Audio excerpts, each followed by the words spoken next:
Hi అండి, once again welcome back. అందరికీ very happy Sunday. Sunday early morning నిద్ర లేచామన్నమాట. టెంపుల్కి వెళ్ళాలి అనేసి సండే ఎర్లీ మార్నింగ్ నిద్ర లేచాము. అరౌండ్ 4:30 ఆ టైంకి నిద్ర లేచాము. And I'm getting ready. మా మమ్మీ కాఫీ పెడుతుంది. మార్నింగ్ కాఫీ తాగితే కొంచెం ఫ్రెష్గా ఉంటాం కదా, అందుకని కాఫీ ప్రిపేర్ చేస్తున్నారు. మేము ఏ టెంపుల్కి వెళ్తున్నామంటే ప్రకాశం డిస్టిక్లో లింగ సముద్రం అనే ఏరియా ఉంటుంది. అక్కడ తిరుమాన శెట్టి కోటయ్య తాత అనే ఒక సమాధి ఉంటుంది అనమాట, జీవ సమాధి. ఆ తాత దగ్గరికి వెళ్తున్నాము. ఇక్కడ ఫేమస్ వచ్చేసి పాము కాటు కానీ తేలు కాటు అండ్ స్కిన్ డిజీజెస్కి ఎవరన్నా అలా జరిగి బాధపడుతున్నా, ఇంటి చుట్టుపక్కల పొలాలుండి ఇంట్లోకి పాములు వస్తున్నా, అటువంటి వాళ్ళకి ఇది చాలా మంచి ప్లేస్ అన్నమాట. మంచి జరుగుతుంది అనేసి ఇక్కడ వాళ్ళ ప్రగాఢ నమ్మకం. ఇది చాలామంది దగ్గర ప్రూవ్ అయింది. ఈవెన్ పాము కాటు దానికి లోనైన వాళ్ళు కూడా అక్కడ తీసుకెళ్తే తగ్గిపోతుంది అని చాలామంది నమ్ముతారు. సో పాపకి ఎగ్, నాన్ వెజ్ అలాగ తింటుంటే చిన్న చిన్న ర్యాషెస్ వస్తున్నాయి. ఇంకైతే మేము స్టార్ట్ అయిపోయాము. ఆల్మోస్ట్ 8:30 అయిపోయింది. మేము ఎర్లీ మార్నింగ్ 6కి స్టార్ట్ అవుదాం అనుకున్నాం, బట్ 8 అయిపోయింది. లేట్ అయిందనమాట. సమ్మర్ సీజన్ కదా, అందుకే ఎర్లీగా స్టార్ట్ అయితే బాగుంటుంది అని అనుకున్నాము. అప్పటికే లేట్ అయిపోయిందని ఇంకా చకచకా స్టార్ట్ అయిపోయామన్నమాట. మా మమ్మీ ఎప్పుడైనా బయటకు వెళ్ళేటప్పుడు కార్కి తను ఎదురొస్తుంది. సో ఇంకా స్టార్ట్ అయిపోయాము. కావలి నుంచి మాకు టోటల్ 41 కిలోమీటర్స్ ఉంది. 41 కిలోమీటర్స్ జర్నీ కూడా చాలా హాయిగా జరిగిపోయిందనమాట. రోడ్ అంతా ఖాళీగా ఉంది. అవాళ సండే కదా, అంత ఎక్కువ ట్రాఫిక్ లేదు. అండ్ దారిలో అది హైవే కాదనమాట, సింగిల్ రోడ్ అయినా కానీ చిన్న చిన్న పల్లెటూర్లు జర్నీ అయితే చాలా బాగుంది. బట్ ఒక పెద్ద పవన్ దాటేశాక కొంచెం రిస్కీగా అనిపించింది అనమాట. రోడ్డు మరీ వన్ వే అయిపోయింది. అండ్ పెద్ద పెద్ద లారీలు అండ్ ట్రాక్టర్స్, కార్లు వస్తున్నా కానీ అప్ అండ్ డౌన్ వాళ్ళకి సింగిల్ రూటే ఉంది. సో కొంచెం అక్కడ క్లమ్జీ అనిపించింది. అదర్వైజ్ జర్నీ చాలా బాగుంది. నా చిన్న తల్లి వాళ్ళ అమ్మమ్మ వాళ్ళలో కూర్చొని హాయిగా ఎక్స్ప్లోర్ చేస్తుంది. నాకు ఎస్పెషలీ పాప అలా ఎక్స్ప్లోర్ చేస్తున్న జర్నీ హ్యాపీగా ఎంజాయ్ చేస్తున్నా నాకు చాలా హ్యాపీగా అనిపిస్తుంది. ఎందుకంటే యూజువల్గా పిల్లల్ని అలా క్యారీ చేయడము చాలా రిస్కీగా అనిపిస్తుంది. వాళ్ళు తొక్కుతూ ఎంతో బర్డన్గా అనిపిస్తుంది జర్నీ. బట్ తను కూడా అలా చేస్తుంది. కొన్ని సందర్భాల్లో హ్యాపీగా ఎక్స్ప్లోర్ చేస్తుంది అనమాట చుట్టుపక్కల థింగ్స్ని. అది చూసినప్పుడు చాలా బాగా అనిపిస్తుంది. అండ్ అక్కడ ఒక దగ్గర ఆపి బ్రేక్ఫాస్ట్ కోసం వెళ్ళామన్నమాట. ఇంటి దగ్గర బ్రేక్ఫాస్ట్ ఏం ప్రిపేర్ చేయలేదు, ఎర్లీగా బయలుదేరాం కాబట్టి బ్రేక్ఫాస్ట్ తిందాము అనేసి వెళ్ళాము. మేమున్న దగ్గర తీసుకునింది పెద్ద భవని అనే విలేజ్లో బ్రేక్ఫాస్ట్ తీసుకున్నాము. అక్కడ దోశలు అవి పోస్తున్నారు. Now coming back to the main story. ఇది వచ్చేసి శ్రీ పొట్టి శ్రీరాములు నెల్లూరు జిల్లా దక్కిలి మండలంలో లింగ సముద్రం అనే గ్రామంలో ఉన్న టెంపుల్ అన్నమాట ఇది. ఇక్కడ ప్రాధాన్యత ఏంటంటే పాము కాటుకు కానీ తేలు కాటుకు కానీ ఎవరన్నా బాధపడుతున్నారు అంటే ఆల్రెడీ ట్రీట్మెంట్ అయింది, బట్ ఆ సిమ్టమ్స్ పాము కాటు జరిగినా తేలు కాటు జరిగినా దానికి ట్రీట్మెంట్ అయ్యి పేషెంట్ బతికి బయటపడినా దాని సిమ్టమ్స్ ఉంటాయి. అక్కడ నల్లగా ఉండడం, ఇంకా వేరే వేరే పార్ట్స్కి సెప్సిస్ అలా స్ప్రెడ్ అవ్వడం, ఇలాంటి సిమ్టమ్స్ ఉంటాయన్నమాట. ఈ సిమ్టమ్స్ అన్నీ తాత దగ్గరికి తీసుకెళ్తే క్యూర్ అవుతున్నాయి. అంతేకాకుండా యూజువల్గా పాము కాటు జరిగింది, డైరెక్ట్గా ఆ పేషెంట్ని హాస్పిటల్కి తీసుకెళ్లకుండా ఇక్కడికి తీసుకొస్తే బతికిన ఛాన్సెస్ ఎంతో మందిలో చూసినారంట వీళ్ళు.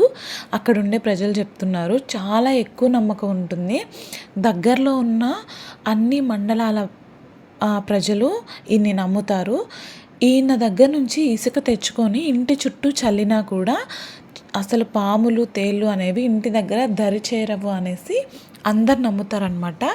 మేము వెళ్ళే దారిలో ఎక్కువ పొగాకు చేసే వ్యవసాయం దారులు ఎక్కువ ఉన్నారు. ఇక్కడ పంటలు కూడా చాలా బాగా పండుతాయి.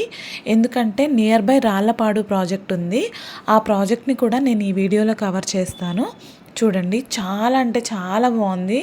నియర్ ప్రాజెక్ట్ అంటే చాలా సమ్మర్లో మేము స్టార్ట్ అయినా అక్కడికి వెళ్ళేసరికి మంచిగా తేమ శాతం ఉన్న గాలి తగులుతూ ఉందన్నమాట. చాలా చల్లగా ఏదో కూల్ ప్రదేశానికి వచ్చినట్టు అనిపించింది.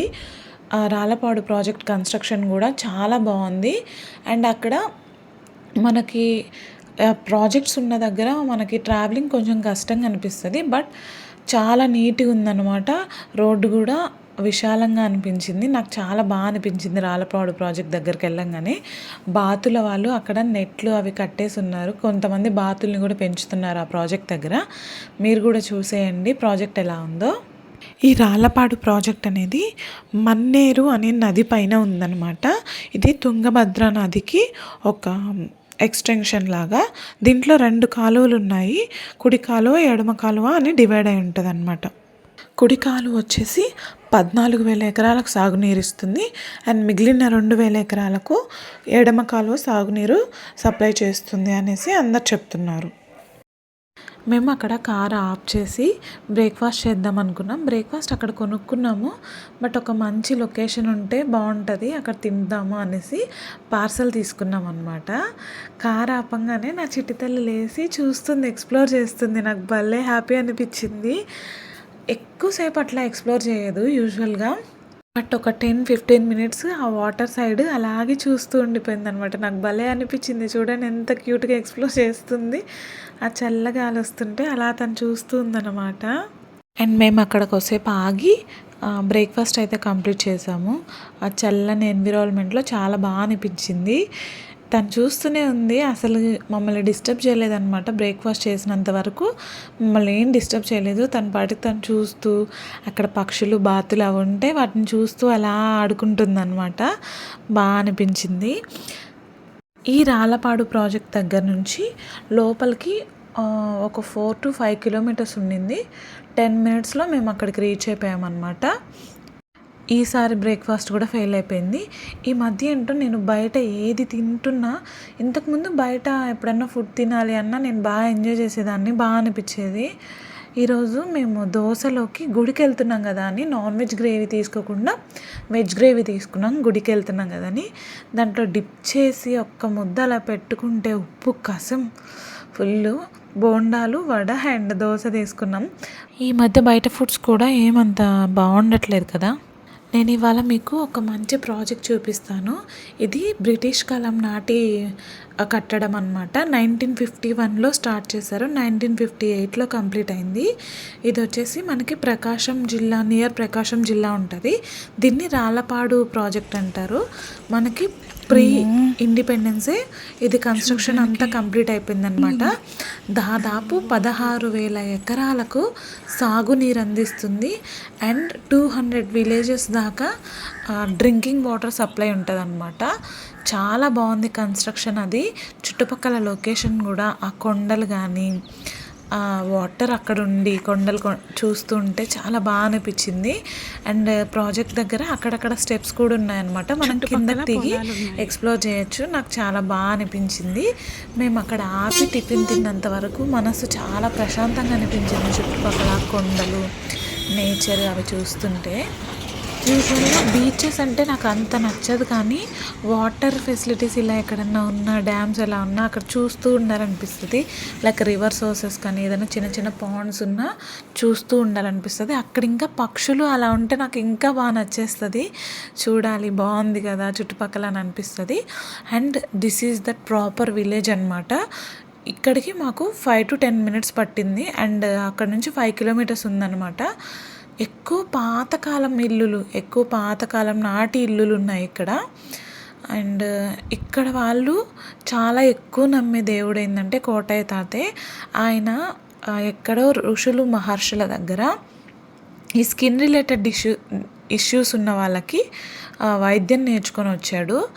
అక్కడ నేర్చుకొని వచ్చి ఇక్కడికి వచ్చి ప్రాక్టీస్ చేస్తున్నప్పుడు, అంటే ఆ వైద్యం చేస్తున్నప్పుడు ఆయన చనిపోయాడనమాట. అక్కడ చనిపోయాక సమాధిలో పెట్టేశాక వాళ్ళ ఇంట్లో ఎవరికో కల్లో వచ్చి, నేను ఇంకా ఇక్కడే ఉన్నాను, నాకు గుడి కట్టించండి, నేను ఇక్కడ ఉండి ప్రజలకు సేవ చేస్తాను అని చెప్పాడంట. ఆ గుడికి వెళ్ళాక మనకి గుడికి కావాల్సిన సామాన్లన్నీ బయట ఒక 2 షాప్స్ ఉన్నాయి. పల్లెటూరు కాదు, ఇది కొంచెం మినీ టౌన్ లాగా ఉంది. ఆ బయట 2 షాప్స్లో మనకు కావాల్సినవన్నీ దొరుకుతాయి. అక్కడ పెట్టాల్సిన నైవేద్యం కానీ, ఇసుక కానీ ఇవి వాళ్ళే చెప్తున్నారు, మనకి ఎక్స్ప్లెయిన్ చేస్తారు ఇవి ఏమేమి చేయాలి, ఎలా చేయాలని. వినండి మీరే. అలాగా ఇసుక ఎక్కడే సరే ఇసుకలో కలుపు చల్లుకోవాలి. ఇదేంది? ఇదేం చెప్పారు అంకుల్? ఇదేం చెప్పారు? స్కిన్ దాన్ని పుయ్యాలా ఆ సాంబ్రాన్ని? అదే పట్టుకున్నావు నీకు ఇదే ఇచ్చేదైతే సరే అదే 45 రూపాయలు. ఇది పొగేసుకోవాలా ఒంటికి పుయ్యాలా? పూసుకోవాలి. ఒంటికి పుయ్యాలా? అవునమ్మా పొగేసుకోవాలి. సాంబ్రాణి స్కిన్ ఒళ్ళు జిలా కూడా మచ్చలుంటే ఎవరికైనా ఇంట్లో సాంబ్రాన్ని పూసుకొని మిరియాలు మింగాలి. ఓకే. చిన్న పాపకి మింగించొచ్చా మిరియాలు? గింజల్లో వరకు నలిపి పాలలో వేసేసి అక్కడ వాళ్ళు మనకి పసుపు, కుంకుమ, కొబ్బరికాయ, ఇసుక, బెల్లము, సాంబ్రాణి, మిరియాలు ఇంతవరకు ఇస్తున్నారనమాట మనకి. మనము బెల్లం తీసుకెళ్ళి అక్కడ నైవేద్యం పెట్టాలి. 2 ప్యాకెట్స్ ఇస్తారనమాట. ఒకటి దేవుడి దగ్గర నైవేద్యం పెట్టాలి, అండ్ ఒకటి మనం ఇంటికి తీసుకొని వచ్చి ఆ సమాధికి తాకించి ఇంటికి తీసుకొని వచ్చి పాలల్లో కానీ మనం తినే ఫుడ్లో కానీ కొంచెంగా కలుపుకొని తినొచ్చు అనమాట. అండ్ మిరియాలు ఇస్తారు కదా, అది కూడా పౌడర్ చేసుకొని పాలల్లో కలుపుకొని తాగొచ్చు. చిన్న బేబీ కాబట్టి మన మిల్క్లో కానీ, అండ్ ఇంట్లో వాళ్ళకి ఏ మిల్క్ ఇస్తున్నా ఒక్క మిరియం దంచి దాంట్లో వేయమన్నారు. వాళ్ళు 10 రూపీస్కి ఒక ప్యాకెట్ ఇసుక ప్యాకెట్ ఇస్తారనమాట. అది ఇంటి చుట్టుపక్కల అండ్ మన పొలాల్లో కానీ చల్లుకుంటే పాములు అలాంటివి రావని వాళ్ళు చాలా ఎక్కువగా నమ్ముతున్నారనమాట. ఇది నిజం. మా మదర్కి కూడా చిన్నప్పటి నుంచి ఈ విషయాలన్నీ తెలుసు. తను చెప్పింది వాళ్ళు చిన్నప్పుడు కూడా వాళ్ళ పొలాల్లో ఇలా చల్లుకుంటే అస్సలు పాములు వచ్చేవి కాదంట. కోటయ్య తాత ఆజ్ఞ, కోటయ్య తాత ఆజ్ఞ అనుకుంటూ ఆ ఇసుక కానీ అంతా చల్లాలి. అండ్ వాళ్ళు ఒక సాంబ్రాణి ప్యాకెట్ ఇచ్చారు. ఆ సాంబ్రాణి ప్యాకెట్లో ఉన్న సాంబ్రాన్ని తీసుకొని మెత్తగా నూరి మనం వాటర్లో కలుపుకొని మనకి స్కిన్లో ఎక్కడైతే ప్రాబ్లం ఉందో అక్కడ అప్లై చేసి ఆ మిరియాలు తింటే తగ్గిపోతుంది అని ప్రగాఢ నమ్మకం అనమాట. ఈ టెంపుల్ ఇక్కడ పక్కనే ఒక ఇల్లు కనిపిస్తుంది కదా, ఆ ఇంట్లో వాళ్ళే ఆ టెంపుల్కి సంబంధించిన వాళ్ళనమాట. ఈ ఇంట్లోనే మనకి ఎవ్రీ సండే అన్నదానం చేస్తున్నారు. అన్నదానం చేయడానికి సంబంధించినవి కుక్ చేసేదంతా ఇంట్లోనే. ఈ గుడికి ఆనుకొనే ఒక ఇల్లు ఉంటుంది. ఆ ఇంట్లో కుకింగ్ కానీ అంతా చేస్తారు. మనం పొంగలు పెట్టుకోవాలన్నా అక్కడికే వెళ్ళి పొంగలు పెట్టుకోవచ్చు అనమాట. ఫస్ట్ గుడిలోకి ఎంటర్ అవ్వగానే కాళ్ళు చేతులు శుభ్రంగా కడుక్కోవాలి. మనం గుడికి ఎంత అయితే పవిత్రంగా వెళ్తామో ఇక్కడికి కూడా అంతే పవిత్రంగా వెళ్ళాలన్నమాట.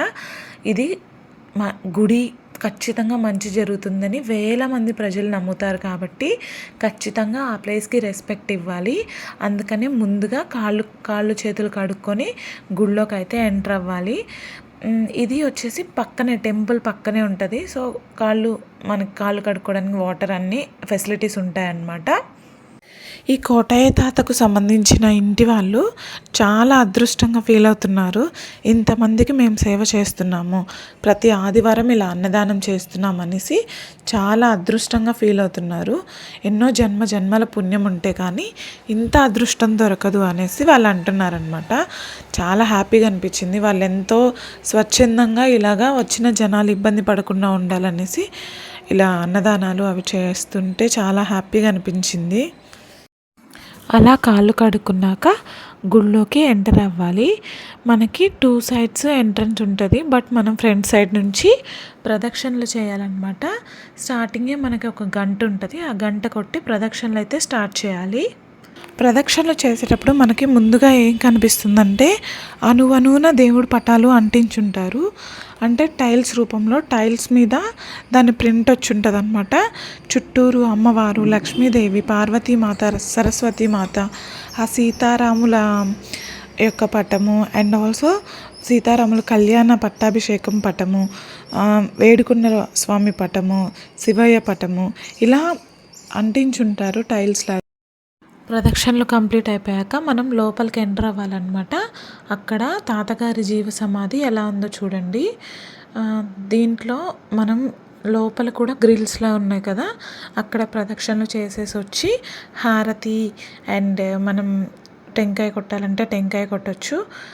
మనం తెచ్చిన నైవేద్యాలన్నీ స్వామి దగ్గర పెట్టేసి ఆశీర్వాదం తీసుకోవాలి. మనం ఆ సమాధిని ఒక్కసారి టచ్ చేసి వస్తే అన్నీ క్యూర్ అయిపోతాయి. ఇది వచ్చి ఎవరన్నా పొంగల్ పెట్టుకోవాలన్నా నైట్ నిద్ర చేయాలన్నా ఉండే ప్లేస్ అన్నమాట. వెనక రేకుల్లాగా వేసి పెట్టున్నారు. ఇక్కడ భక్తులు ఎవరైనా ముందు రోజు నైట్ వచ్చి నిద్ర చేసి పొంగల్ పెట్టుకోవాలంటే ఇక్కడే పెట్టుకుంటారు. సో టెంపుల్ కంప్లీట్ వ్యూ ఇలా ఉంది.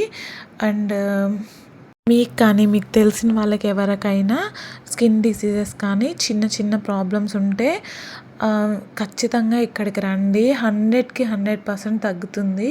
అంటే డాక్టర్స్ లేరా అది ఇది అనుకోవచ్చు మీరు, బట్ అది ప్రగాఢ నమ్మకం. కంప్లీట్ నమ్మకంతో వచ్చి మనం భక్తితో మొక్కుకుంటే ఏదన్నా జరుగుతుంది. ఈ నేచర్ మనకు అంత హెల్ప్ చేస్తుంది అనమాట. గుళ్ళోంచి బయటకు వచ్చాక మేము అసలే సూపర్ సమ్మర్స్లో వచ్చాం కదా బయటికి. సో షర్బత్ తీసుకున్నాము, సోడా షర్బత్.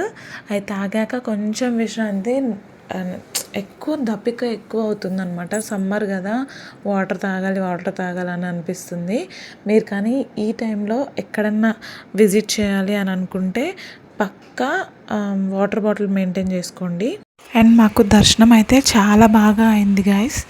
మంచిగా దర్శనం చేసుకున్నాం. మనస్ఫూర్తిగా మొక్కుకున్నాను, తగ్గితే మళ్ళీ వస్తానని కూడా మొక్కుకున్నాను అనమాట. ఇంతే ఈ వీడియో గైస్. మీకు కనుక మన కంటెంట్ నచ్చుతుంది అని అనుకుంటే please subscribe and support my channel. మీ ఫ్రెండ్స్కి కూడా షేర్ చేయండి. అండ్ షర్బత్ తాగుతున్నాం అనమాట. మంచిగా జర్నీ అయితే మంచిగా అయింది, పీస్ఫుల్గా. ఇలాంటి వీడియోస్ మరిన్ని వీడియోస్తో మీ ముందుకు వస్తాను. చాలా మంచి కంటెంట్ షేర్ చేయాలి అని అనుకుంటున్నాను. If you are liking my content please like, share and subscribe to my channel. చాలామంది సబ్స్క్రైబ్ చేసుకోకుండా చూస్తున్నారు. ప్లీజ్ అండి, ప్లీజ్ సపోర్ట్ మీ. అండ్ నెక్స్ట్ వీడియోతో మళ్ళీ కలుద్దాం. Until then bye bye.